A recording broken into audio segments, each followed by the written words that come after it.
看，剑之世界。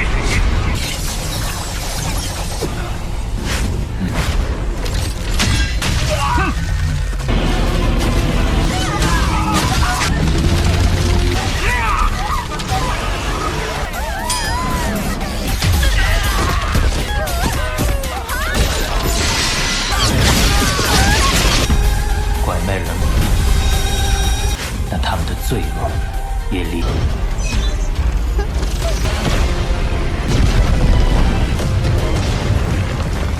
一。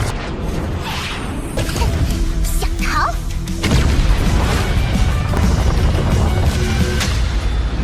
Halo kalian semua, selamat datang di channel Donghua Master. Bagaimana kabar kalian semua? Mimin harap kalian semua baik-baik saja. Dan pada video kali ini kita akan melanjutkan alur cerita dari serial Donghua Swelestar episode ke-172.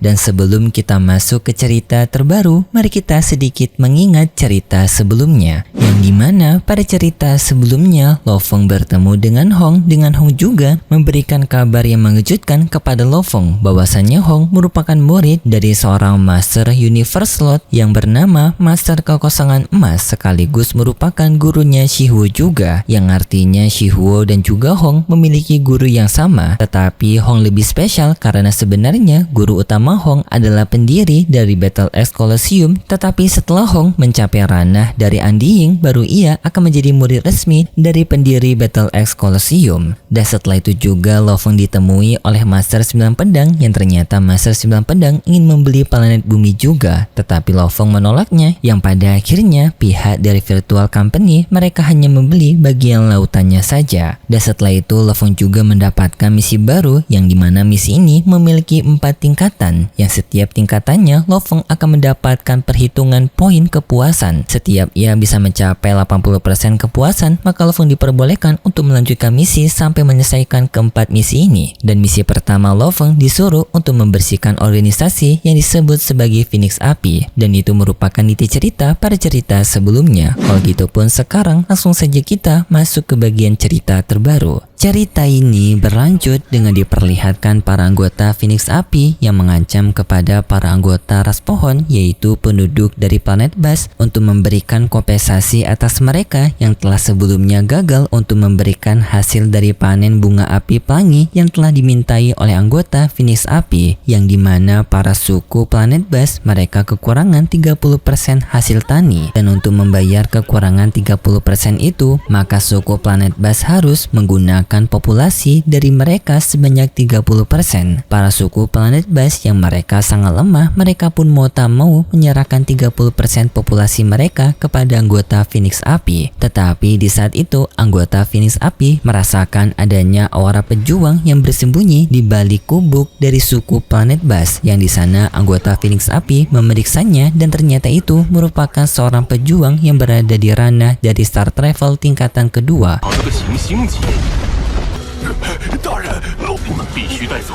Tetapi kepala suku dari planet Bas langsung meminta kepada anggota Phoenix Api untuk tidak membawa orang tersebut karena orang itu merupakan pelindung mereka. Tetapi anggota Phoenix Api dengan kejam langsung membasmi kepala suku tersebut sambil mengatakan bahwasannya mereka telah membuat perjanjian, yang dimana anggota Phoenix Api memiliki hak penuh untuk mengambil sumber daya manusia berkualitas tinggi. Artinya pria muda ini yang bernama Dragon Luo harus dibawa oleh organisasi Phoenix Api mereka, apalagi ia berada di ranah Star Travel padahal ia tidak memiliki seorang guru, yang hal ini bisa dibilang Dragon Luo merupakan seorang jenius. Anggota Phoenix Api merasa puas dengan menemukannya Dragon Luo karena Dragon Luo akan bisa mereka jual dengan harga yang sangat tinggi, bahkan berkali-kali lipat dari warga biasa planet Bas. Tetapi di saat itu tiba-tiba saja Lo Feng muncul di hadapan mereka semua, yang membuat anggota Phoenix Api langsung menyadari keberadaan Lo Feng dan mereka mereka langsung menghormati Lo Feng karena kekuatan Lo Feng dan juga kekuatan dari Dylan. Anggota Phoenix Api dengan ketakutan bertanya kepada Lo Feng apakah Lo Feng datang ke sini untuk bertemu dengan atasan mereka yang bernama Cloucher. Lo Feng menjawab dirinya tidak membutuhkan siapapun untuk menuntunnya karena Lo Feng akan bisa untuk menemukannya sendiri, yaitu dengan Lo Feng menggunakan kekuatan mentalnya untuk melihat pikiran mereka. Dan setelah Lo Feng mendapatkan informasi, Lo Feng pun memberikan hukuman mati kepada seluruh anggota Phoenix Api yang berada di hadapannya.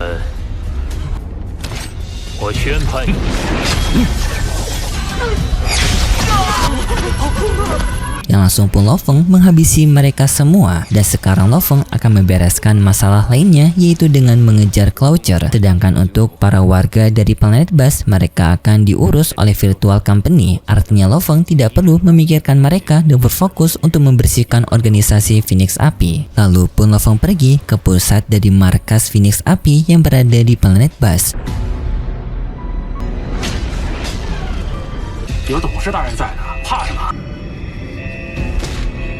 Yang di sana markas pusat dari planet Bas, mereka merasakan keberadaan seseorang yang datang mendekati markas mereka, tetapi mereka percaya diri kalau pemimpin mereka Cloucher yang berada di ranah Master Domain akan bisa menghadapi situasi ini. Tetapi Cloucher tiba-tiba saja muncul dan langsung menyuruh kepada semua para bawahannya untuk pergi meninggalkan planet Bas. Para bawahannya yang tidak tahu apa-apa langsung menuruti perkataan Cloucher dan mereka pun langsung mencoba meninggalkan planet Bas menggunakan pesawat mereka. Tetapi tiba-tiba saja Lo Feng muncul dan langsung menyerang semua orang yang mencoba melarikan diri.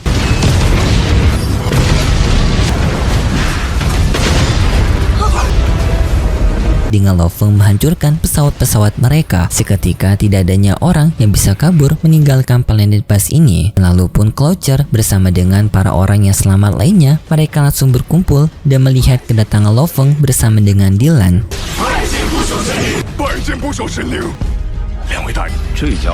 Di sini mereka tidak berani melawan karena melihat Lo Feng dan juga Dylan. Apalagi Diran yang berada di ranah Anti-Ying bukan tandingan bagi Cloucher dan juga orang-orang lainnya yang kekuatan mereka jauh berada di bawah Dylan. Dan mereka juga bisa merasakan adanya bahaya dari Lo Feng. Di sana Cloucher langsung berbicara kepada Lo Feng dengan memberikan tawaran kepada Lo Feng karena ia sudah tahu Lo Feng akan menghabisi dirinya. Cloucher mencoba untuk menyogok Lo Feng, yaitu dengan akan memberikan hartanya kepada Lo Feng, termasuk saham dari Phoenix Api yang ia miliki kepada Lo Feng sebanyak 5%. Semua harta yang ia miliki akan diserahkan kepada Lo Feng dan Cloucher meminta kepada Lo Feng untuk tidak menewaskannya. Tetapi Lo Feng tiba-tiba saja menyebut 5 nama dari anggota Phoenix Api dan mengatakan kelima nama ini merupakan nama-nama yang tidak akan ia habisi.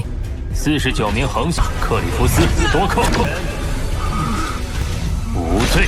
Karena Lo Feng sendiri telah melihat latar belakang mereka semua menggunakan kekuatan mentalnya yang membuat Lo Feng bisa menilai mana orang yang layak untuk mendapatkan hukuman mati dan mana yang tidak. Dan selain dari kelima orang sebelumnya yang disebutkan oleh Lo Feng, mereka semua akan mendapatkan hukuman mati. Seketika pun membuat Cloucher dan juga lainnya, mereka semua menjadi sangat ketakutan dan mencoba untuk melarikan diri, tetapi Lo Feng menghadangnya. Menggunakan teknik domain pedangnya membuat mereka semua tidak bisa kabur dan Lo Feng pun langsung menghabisi mereka semua menggunakan teknik cakaran tanduk emasnya. Banyak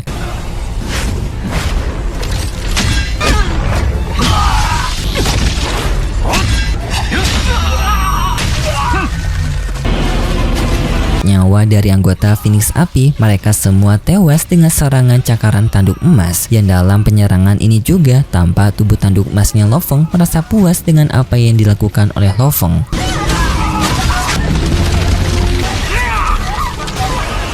Karena tanduk emas sendiri masih merupakan keturunan dari monster buas, dan singkatnya Lo Feng menyisakan Cloucher terakhir, dan di sini Cloucher meminta ampun kepada Lo Feng, tetapi Lo Feng tidak memberikannya dengan Lo Feng menghabisi Cloucher.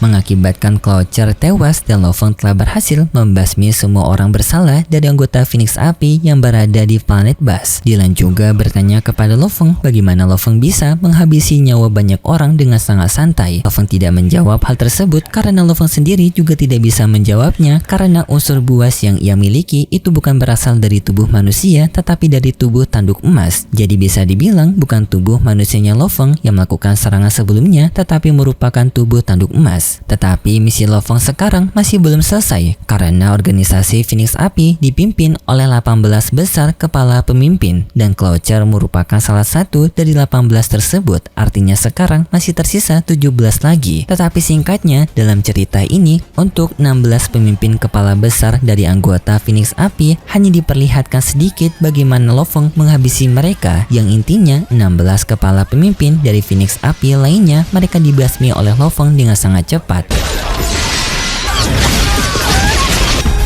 拐卖人们，但他们的罪恶也离 Dan singkatnya sekarang hanya tersisa satu orang lagi yaitu Pansi yang sekaligus merupakan pemimpin besar dan juga pendiri dari organisasi Phoenix Api ini. Singkatnya Lo Feng melakukan perjalanan menggunakan pesawat meteoroidnya untuk mencari keberadaan Pansi dan juga di tengah perjalanan ini Dylan memberitahu kepada Lo Feng mengenai latar belakang Pansi. Dylan menceritakan kalau Pansi memiliki cerita latar belakang yang legendaris yang dimana Pansi dulunya ternyata berasal dari perbudakan juga. Tetapi Pansi bisa berhasil lolos dari perbudakan itu dan Pansi sangat membenci perbudakan dengan ia memutuskan untuk melawan semua hal yang berhubungan dengan perbudakan. Ia juga sampai membentuk pasukannya sendiri yaitu Phoenix Api ini sampai membuat organisasi yang sangat kuat dengan Phoenix Api dengan sekarang Pansi yang telah mencapai ranah dari Master Domain tingkatan ketiga. Tetapi Pansi sedikit berbeda dengan anggota Phoenix Api lainnya yang dimana Pansi ia tidak memiliki hubungan dengan perbudakan. Ia hanya berfokus untuk meningkatkan kekuatannya sendiri. Namun untuk anggota lainnya seperti telah diketahui mereka merupakan para anggota yang telah banyak melakukan tindakan kejahatan dengan perbudakan ini. Lo Feng yang mendengar cerita latar belakang Pansi mengagumi dengan apa yang dilakukan oleh Pansi menolak perbudakan. Tetapi masalahnya Pansi merupakan pemimpin yang tak bertanggung jawab. Ia tidak setuju dengan perbudakan tetapi para bawahannya malah dilakukan bisnis dengan perbudakan ini. Yang sama saja Pansi memiliki masalah dengan perbudakan ini dan juga merupakan akar masalah karena ia merupakan pemimpin dari organisasi Phoenix Api. Walaupun ia tidak melakukan perbudakan tetapi ia mendukung hal ini. Jadinya Pansi tetap akan mendapatkan hukumannya. Di sana juga Babata memberitahu kalau Pansi tinggal di sebuah asteroid yang asteroidnya di sini juga dilindungi oleh pertahanan asteroid lainnya. Tetapi Babata menenangkan kepada Lo Feng bahwasannya pesawat meteoroid mereka sangat canggih untuk bisa melewati sistem pertahanan Pansi. Lalu pun mereka memasuki kawasan asteroidnya Pansi yang di sana sistem pertahanan asteroidnya Pansi mencoba untuk menyerang pesawat meteoroid mereka.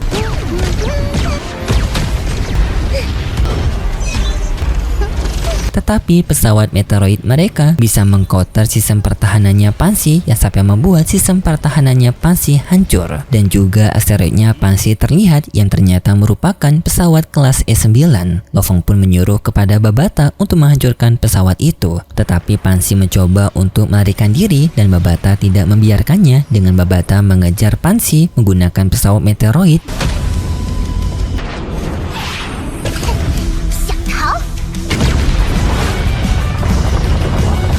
Yang pada akhirnya pesawat meteoroid berada di mode penghancurnya yaitu mode pemotongan yang pada akhirnya pesawatnya Pansi dapat dihancurkan oleh Lo Feng.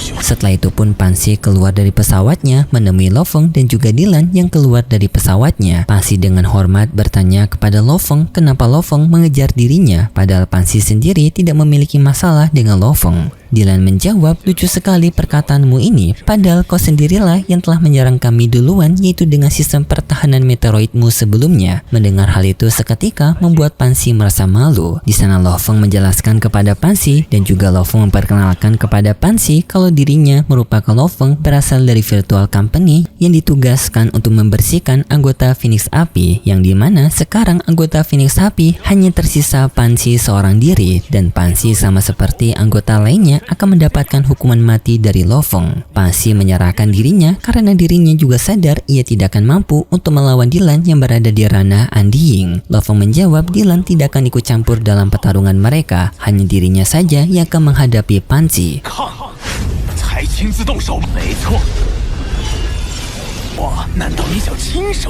Pansi yang mendengar itu seketika tertawa karena Lo Feng sendiri ranahnya baru berada di ranah Master Domain, sedangkan Pansi berada di ranah dari penguasa sektor tingkatan ketiga. Mohon maaf cuy, sebelumnya Mimin sebut Pansi Master Domain itu salah, tetapi Pansi itu ranahnya penguasa sektor. Dan setelah itu pun pertarungan mereka dimulai, tetapi sayangnya ceritanya bersambung dan berikut cerita selanjutnya. Pada cerita selanjutnya kita diperlihatkan dengan Lo Feng yang melanjutkan misinya, yaitu pembasmian dari Phoenix Api. Yang tampak dalam pertarungan ini Lo Feng melawan tanaman merambat besar, yang dimana tanaman merambat besar ini berasal dari Pansi. Sekaligus juga Lo Feng diperlihatkan yang memburu para bawahannya Pansi, yang sekaligus juga para tawanan yang telah ditangkap oleh Pansi. Dan dalam pertarungan Lo Feng melawan Pansi, Pansi tidak hanya memiliki tanaman tumbuhan merambat, tetapi Pansi juga memiliki rota Ravenclaw sama seperti Lo Feng, tetapi ranahnya telah berada di puncak dari Master Domain, berbeda dengan Lo Feng yang masih berada di pertengahan level, membuat Lo Feng akan sulit untuk berhadapan dengan Pansi. Tetapi pada akhirnya Lo Feng akan bisa memenangkan pertarungan ini dengan cara yang cukup unik, yang caranya menggunakan pesawat meteoroid. Dan itu cerita yang akan kita lihat nanti untuk episode selanjutnya di minggu depan besok. Pesan Mimin buat kalian selalu bersikap rendah hati dan tidak sombong cuy, karena rendah hati merupakan kunci kebenaran bagi kita sebagai manusia. Dan sebagai penutup cerita untuk video kali ini, Mimin akan selalu mengingatkan kalau cerita ini hanyalah dongeng fiksi yang bertujuan sebagai penghibur saja, tidak ada hubungannya dengan dunia nyata dan juga tidak bermaksud untuk menyinggung keimanan kita, hanya sekedar hiburan saja. Kalau gitu pun terima kasih buat kalian semua yang sudah menonton video ini sampai akhir. Jika kalian suka dengan video kali ini, bisa beri like serta subscribe dan sampai jumpa di video selanjutnya. See ya!